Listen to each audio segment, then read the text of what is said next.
जय हिंद दोस्तों, स्वागत है आपका हमारे YouTube चैनल में। तो आज की वीडियो में लेकर आए हैं आपके लिए सामान्य ज्ञान बहुत ही महत्वपूर्ण क्वेश्चन है। अपना पार्ट 7 है। 6 पार्ट अपलोड हो चुके हैं, तो भाई भी आप देखना ना भूलें क्योंकि बहुत ही महत्वपूर्ण है क्वेश्चन आंसर है सामान्य विज्ञान के। तो वीडियो को पूरा अवश्य देखना है। अगर आप चैनल पर नए हैं तो चैनल को सब्सक्राइब कर लें, बेल आइकन दबाएं और ऑल पर क्लिक करें ताकि और वीडियो की जानकारी आपके यहाँ तक पहुंचे। ज्यादा से ज्यादा वीडियो को शेयर करें और वीडियो को लाइक करना ना भूलें। तो वीडियो को लाइक अवश्य कर लें और चलिए स्टार्ट करते हैं आज का अपना ये वीडियो। और जो भी यहाँ पर ज्वाइन मेंबर बनना चाहता है, चैनल को सपोर्ट करना चाहता है और चैनल का सदस्य बनना चाहता है तो आज ही आप ज्वाइन मेंबर बन जाएं। ज्वाइन मेंबर में आपके लिए 3 प्लान उपलब्ध हैं, तो उनमें से आपको जौन सा प्लान खरीदना हो वह आप प्लान खरीद सकते हैं और चैनल के ज्वाइन मेंबर बन सकते हैं। और आपको पीडीएफ और स्टडी मटेरियल आपके लिए उपलब्ध कराया जाता है जो भी ज्वाइन मेंबर बनता है। तो ज्वाइन मेंबर अवश्य बन जाएं और स्टार्ट करते हैं आज का अपना ये वीडियो। और फर्स्ट क्वेश्चन है कि जिम कॉर्बेट राष्ट्रीय उद्यान कहाँ पर है। तो जिससे भी आंसर बनता है तो कमेंट में जरूर बताएं जिम कॉर्बेट राष्ट्रीय उद्यान कहाँ पर है। तो इसका आंसर होगा क्या है, असम, उत्तर प्रदेश, महाराष्ट्र या इनमें से कोई नहीं। तो आपका आंसर होगा इनमें से कोई नहीं। जिम कॉर्बेट राष्ट्रीय उद्यान भारत का सबसे पुराना राष्ट्रीय पार्क है और 1926 में लुप्तप्राय बंगाल बाघ की रक्षा के लिए हैली नेशनल पार्क के रूप में स्थापित किया गया था। यह उत्तराखंड के नैनीताल जिले में स्थित है और इसका नाम जिम कॉर्बेट के नाम पर रखा गया था, जिन्होंने इसकी स्थापना में महत्वपूर्ण भूमिका निभाई थी। बाघ परियोजना पहल के तहत आने वाला यह पार्क पहला था और यह गौरवशाली पशु बिहार है। अगला क्वेश्चन है एमपी का शिवपुरी राष्ट्रीय पार्क किसके लिए महत्वपूर्ण है। तो किसके लिए महत्वपूर्ण है एमपी का जो शिवपुरी पार्क है वह बताना है। बाघ, हाथी, जंगली भैंसा, पक्षी, तेंदुआ या तेंदुआ और चीतल। तो इस प्रकार 4 विकल्प हैं। क्वेश्चन नंबर 2 है यहाँ पर और 2 का सही आंसर है विकल्प नंबर 1 यानी कि बाघ और हाथी। विकल्प नंबर 1 जिन्होंने बताया है उनका सही आंसर है यहाँ पर बाघ और हाथी। देखिए शिवपुरी मध्य प्रदेश प्रांत का एक शहर है जो ग्वालियर से 113 किलोमीटर दूरी पर है। शिवपुरी में ग्वालियर के सिंधिया वंश की समर कैपिटल थी और वे शिवपुरी में गर्मियों के दिनों में यहाँ रहने के लिए आया करते थे। अगला क्वेश्चन है यहाँ पर जनसंख्या की दृष्टि से विश्व के बड़े देशों में भारत का कौन सा स्थान है। जनसंख्या की दृष्टि से प्रथम, द्वितीय, तृतीय या चतुर्थ। इस प्रकार 4 विकल्प हैं और क्वेश्चन नंबर 3 क्या है इसका सही आंसर। तो इसका यहाँ पर जो सही आंसर है वह है विकल्प नंबर बी यानी कि द्वितीय। द्वितीय आपका यहाँ पर सही आंसर है। जनसंख्या की दृष्टि से भारत दूसरे और चीन प्रथम स्थान पर है। 2019 में लगभग 1.15 अरब की जनसंख्या के साथ भारत विश्व का दूसरा सर्वाधिक जनसंख्या वाला देश है। अगला क्वेश्चन है दूसरे नंबर वाला देश है और अगला क्वेश्चन है 2011 की जनगणना के अनुसार निम्नलिखित में से किस राज्य में 2001 से 2011 की अवधि में जनसंख्या वृद्धि दर सर्वाधिक रही है। तो कहां पर रही है यह बताना है। क्वेश्चन नंबर 4 है अपना मध्य प्रदेश, मणिपुर, राजस्थान या मेघालय। इस प्रकार 4 विकल्प भी दिए हैं और इसका जो सही आंसर है वह है मेघालय यानी कि विकल्प नंबर डी। विकल्प नंबर डी जिन्होंने बताया है उनका सही आंसर है मेघालय।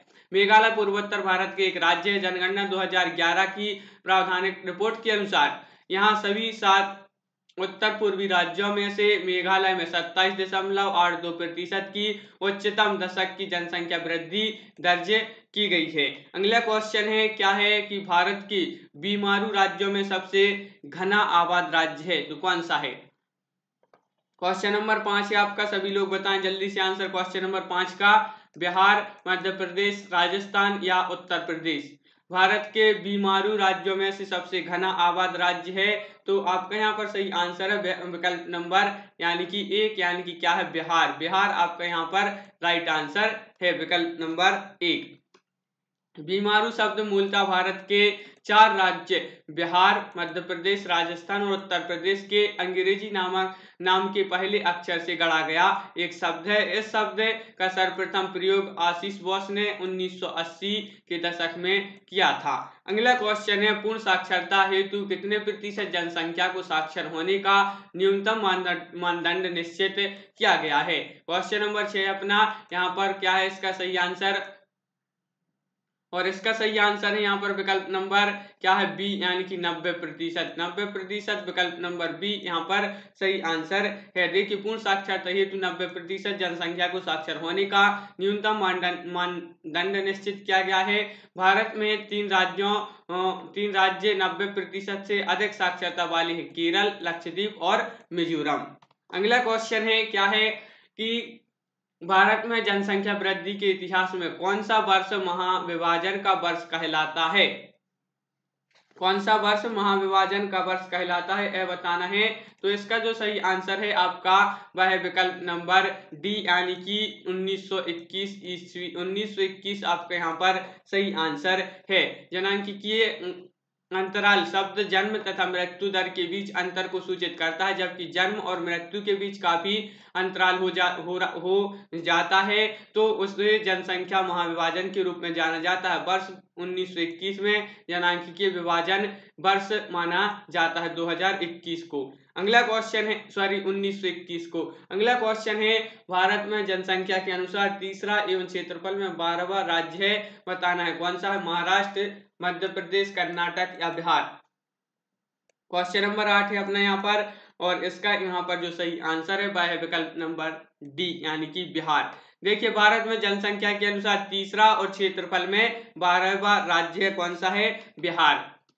और यह यहाँ पर देखिए जनसंख्या की दृष्टि से तीसरा राज्य जो है बिहार है। पहले स्थान पर उत्तर प्रदेश राज्य है। क्षेत्रफल की दृष्टि से पहला स्थान पर राजस्थान और बिहार 12वें स्थान पर है। अगला क्वेश्चन है, गंगा नदी के किनारे स्थित सबसे बड़ा शहर है। तो बहुत ही महत्वपूर्ण क्वेश्चन है, कौन सा वह शहर है जो गंगा नदी के किनारे स्थित सबसे बड़ा शहर। वाराणसी, पटना, कानपुर, इलाहाबाद। इस प्रकार आपके सामने 4 विकल्प हैं और क्वेश्चन नंबर 9 है, और इसका यहाँ पर जो सही आंसर है वह विकल्प नंबर सी, यानी कि कानपुर। हाँ, बिल्कुल सही। जिन्होंने भी कानपुर बताया है यहाँ पर उनका सही आंसर है कानपुर। देखिए, कानपुर भारत वर्ष के उत्तरी राज्य उत्तर प्रदेश का एक प्रमुख औद्योगिक नगर है। यह गंगा नदी के तट पर बसा सबसे बड़ा शहर है, और यह यहाँ नगर प्रदेश की औद्योगिक राजधानी के नाम से भी जाना जाता है। गंगा भारत की सबसे महत्वपूर्ण नदी है। गंगा नदी की प्रधान शाखा भागीरथी है, जो गढ़वाल में हिमालय के गोमुख नामक स्थान पर गंगोत्री हिमनद से निकलती है। अगला क्वेश्चन है, कौन सी अक्षांश रेखा भारत के मध्य से होकर गुजरती है। बहुत ही महत्वपूर्ण क्वेश्चन है।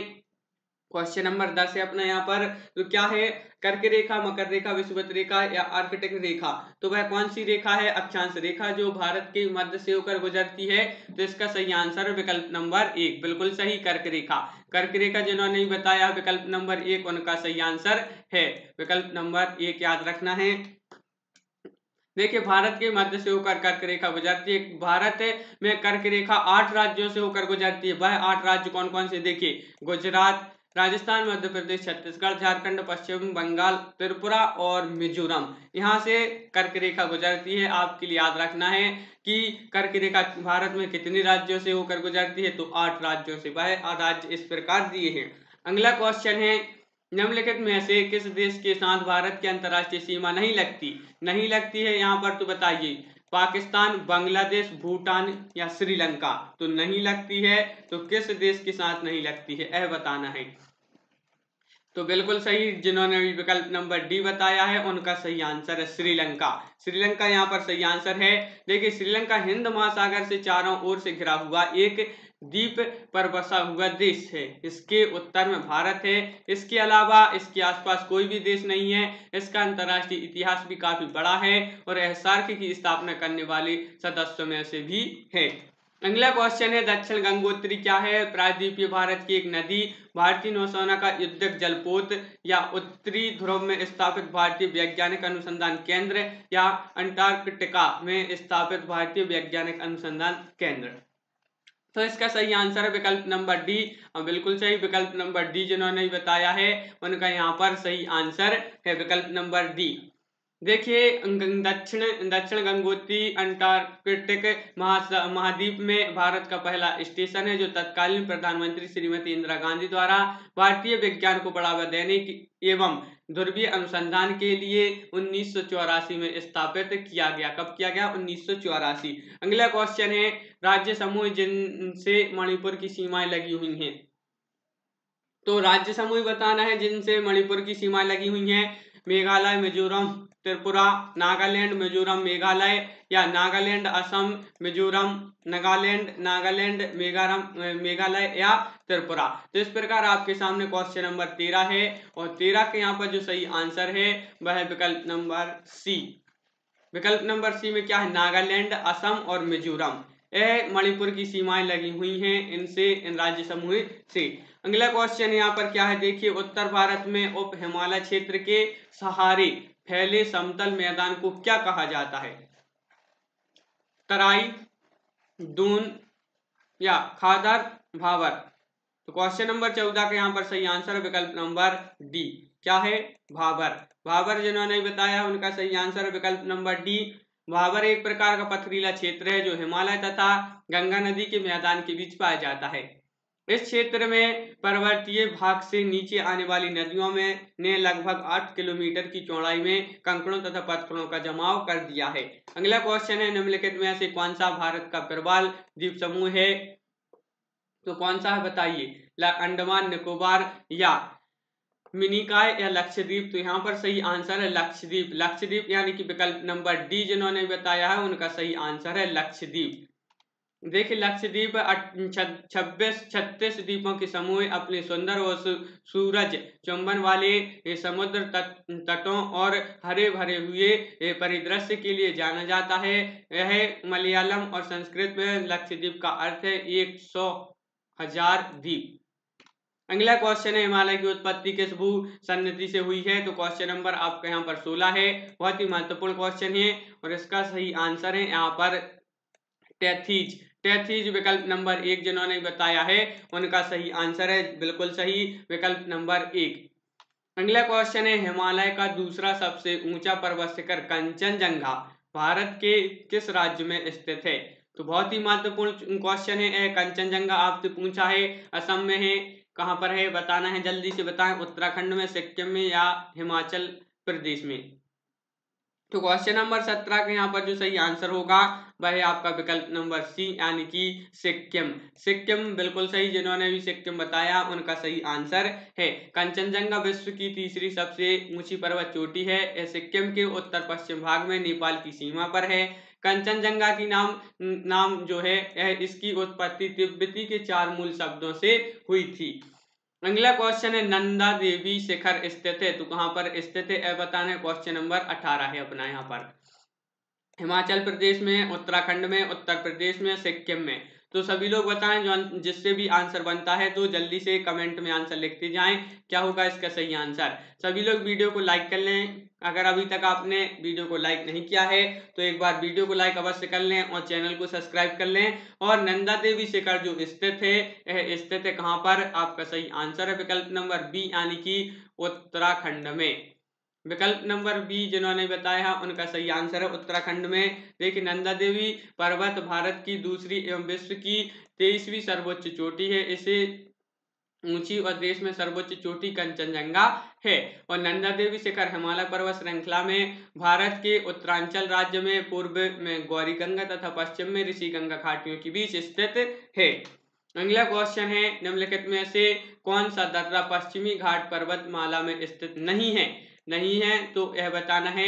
तो 4 विकल्प हैं आपके सामने, तो जो भी जल्दी से बताते जाएं जिससे भी आंसर बनता है। क्वेश्चन नंबर 19 है तो जल्दी से बताएं। और जो भी चैनल के ज्वाइन मेंबर बनना चाहते हैं तो भाई आप ज्वाइन मेंबर भी बन सकते हैं। आपको क्या करना है, ज्वाइन बटन पर क्लिक करना है और वहां पर आपके लिए 3 प्लान दिखाई देंगे।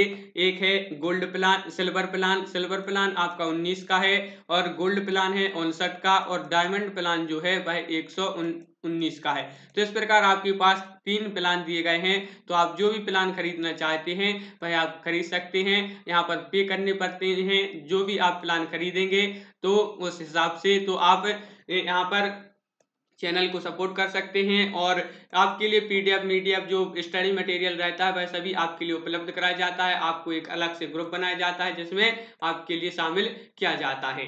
तो और यहाँ पर इसका सही आंसर है आपका विकल्प नंबर डी यानी कि पीपली घाट। तो जो भी ज्वाइन ग्रुप से ज्वाइन मेंबर बनना चाहता है तो वह आज ही ज्वाइन मेंबर बन जाए। अगला क्वेश्चन है हिमालय पार की नदियां हैं, तो हिमालय पार की नदियां बताना है। क्वेश्चन नंबर 20 का आंसर बताना है। यहाँ पर क्या है इसका सही आंसर? सतलज, सिंधु, गंगा, ब्रह्मपुत्र, सिंधु, सतलज या ब्रह्मपुत्र, सिंधु, गंगा, ब्रह्मपुत्र, सतलज या गंगा। तो हिमालय पार की नदियां हैं तो वह है आपकी विकल्प नंबर बी, यानी कि कौन कौन सी? ब्रह्मपुत्र, सिंधु, सतलज, यह आपका यहाँ पर सही आंसर होगा विकल्प नंबर बी। तवा किसकी सहायक नदी है? बहुत ही महत्वपूर्ण क्वेश्चन है। तवा किसकी सहायक नदी है? क्वेश्चन नंबर 21 है आपका। नर्मदा, ताप्ती, महानदी या गोदावरी? तो बताइए क्या है इसका सही आंसर? तो इसका सही आंसर है नर्मदा, विकल्प नंबर 1। जो तवा नदी है सहायक नदी है किसकी? नर्मदा की। तवा नदी मध्य प्रदेश की एक प्रमुख नदी है। इसका उद्गम मध्य प्रदेश के होशंगाबाद जिले के पचमढ़ी के महादेव पर्वत श्रृंखला की कालीभीत पहाड़ियों से हुआ है। अगला क्वेश्चन है भारत की सबसे लंबी नदी जिसका उद्गम तथा मुहाना दोनों भारतीय क्षेत्र में स्थित हैं। गंगा, गोदावरी, ब्रह्मपुत्र, नर्मदा। तो इस प्रकार आपके सामने 4 विकल्प हैं, तो क्या है इसका सही आंसर बताइए? भारत की सबसे लंबी नदी जिसका उद्गम तथा मुहाना दोनों भारतीय क्षेत्र में स्थित हैं, तो इसका सही आंसर है गोदावरी, विकल्प नंबर बी। जिन्होंने बताया है उनका सही आंसर है गोदावरी। गोदावरी दक्षिण भारत की एक प्रमुख नदी है। यह नदी दूसरी प्रायद्वीपीय नदियों में सबसे बड़ी नदी है। इसे दक्षिण की गंगा भी कहा जाता है। इसकी उत्पत्ति पश्चिम घाट में त्र्यंबक पहाड़ी से हुई है। अब क्वेश्चन बनता है आपका कि दक्षिण की गंगा किस नदी को कहा जाता है? तो आपका आंसर होना चाहिए गोदावरी। और जो गोदावरी नदी है इसकी उत्पत्ति कहाँ से हुई है, कहाँ से निकली है? तो यह त्र्यंबक पहाड़ी से निकली है। अगला क्वेश्चन है निम्नलिखित में से वह नदी कौन सी है जिसका उद्गम भारतीय राज्य क्षेत्र में नहीं है? तो भारतीय राज्य क्षेत्र में नहीं है गोदावरी, झेलम, रावी या घाघरा। तो इस प्रकार 4 विकल्प हैं। क्वेश्चन नंबर 23 है, बहुत ही महत्वपूर्ण क्वेश्चन है और इसका जो सही आंसर है वह बताना है। तो इसका सही आंसर यहाँ पर विकल्प नंबर डी यानी कि घाघरा। विकल्प नंबर डी बिल्कुल सही। जिन्होंने बताया है उनका सही आंसर है घाघरा, जिसको गोगरा या करनाली उत्तरी भारत में बहने वाली नदी है। यह गंगा नदी की प्रमुख सहायक नदी है।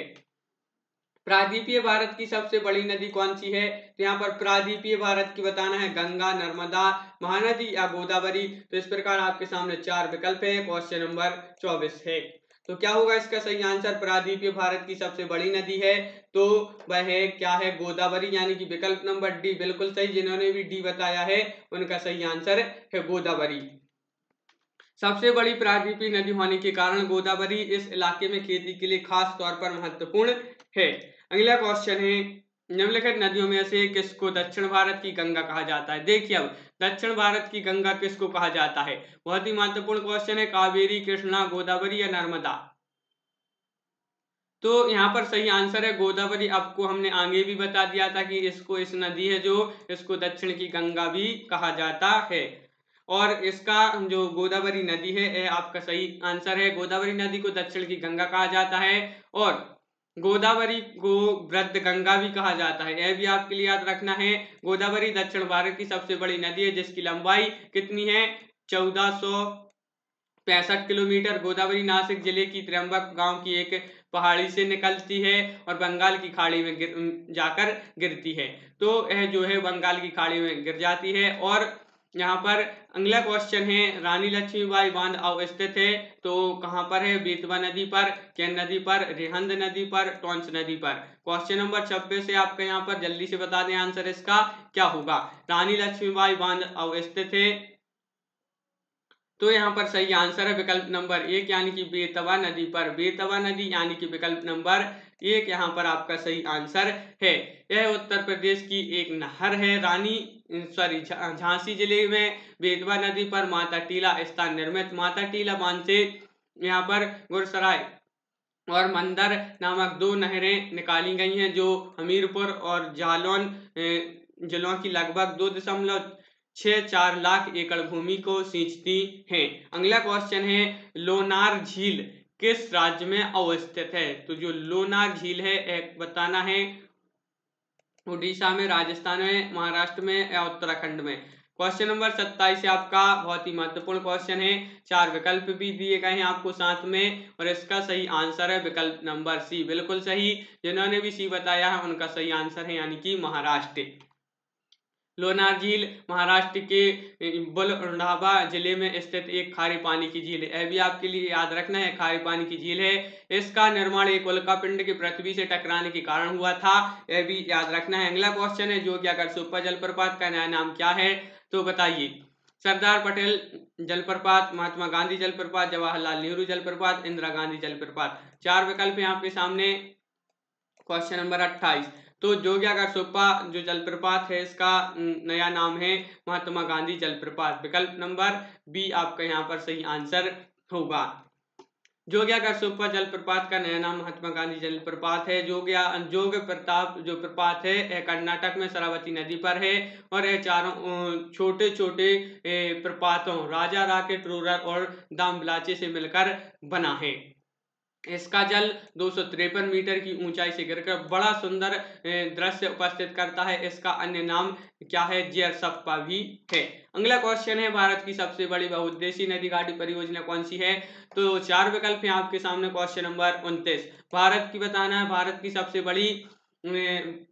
बड़ी बहुउद्देशीय नदी घाटी परियोजना कौन सी है? दामोदर घाटी परियोजना, या भाखड़ा नांगल परियोजना, हीराकुंड परियोजना, या चंबल घाटी परियोजना। तो इसका जो सही आंसर है वह है आपका विकल्प नंबर बी, यानी कि भाखड़ा नांगल परियोजना। यहाँ पर सही आंसर भाखड़ा नांगल जो परियोजना है यह भारत की सबसे बड़ी बहुउद्देशीय नदी घाटी परियोजना है, यह याद रखना है आपके लिए। और अगला क्वेश्चन है, दामोदर नदी परियोजना, दामोदर नदी घाटी परियोजना से लाभान्वित राज्य हैं तो कौन कौन से हैं बताना। पश्चिम बंगाल, बिहार, उड़ीसा, पश्चिम बंगाल, उड़ीसा, पश्चिम बंगाल, झारखंड। तो इस प्रकार आपके सामने 4 विकल्प दिए गए हैं। और क्वेश्चन नंबर 30 से तो बताइए क्या है इसका सही आंसर।